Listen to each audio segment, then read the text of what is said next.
The world is a hot mess right now. So to maintain some sense of peace, I make sourdough bread. This is a double chocolate sourdough bread recipe that I found on TikTok, and I am trying this for the very first time. I couldn't believe how easily this literally fell right out of the bowl.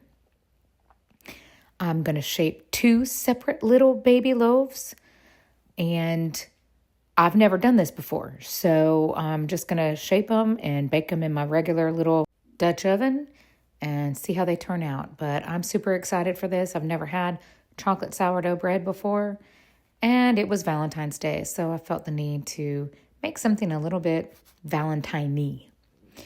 I'm going to shape each one of these loaves separately, and you can see they're a little wet. That dough is just all over the place, and the chocolate chips inside. I did my chocolate chip incorporation while I was doing my stretch and folds. As you can see, they still falling out of here, but you know what? It seemed to work really well for me, so I don't care. I love doing this stretch and pull. This is like my favorite part of the whole process. Don't ask me why. Now I'm just going to let these babies rest on the counter for about 20 minutes, come back and shape them all over again. This is going to help me hopefully have a nice loaf that turns out really beautiful and round and get some good rise on it. That's my goal. And it turns out one of these loaves, one of these dough balls is a little bit smaller than the other one, but that's okay. It doesn't matter. I really don't care. I was just having a lot of fun with these. Luckily, I have 2 Valentine baskets, so I'm just going to drop one of them in there. And these are small, so they just did not seem to take up very much space inside the Valentine, but that's okay. Whatever. Flour this a little bit. Look how sticky. Look how sticky that dough still is. I can't believe it. So I'm just going to scrape it up. We're going to use this dough scraper to just kind of shape the dough a little bit, get some of that flour on there. And believe it or not, the flour does not turn the dough white. I didn't have any issues when I was baking.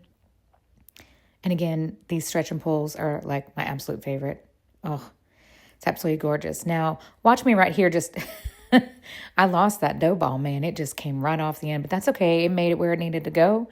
So I don't really care. We're going to flour the top, put some plastic wrap over the top of these, and then we're going to put these in the fridge overnight. And y'all, I forgot to take a video of me baking the bread and pulling it out, but this is how the little loaves turned out. Look how amazing.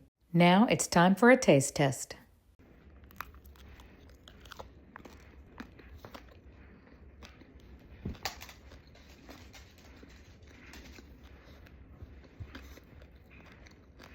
Oh yeah. Oh yeah, that's good.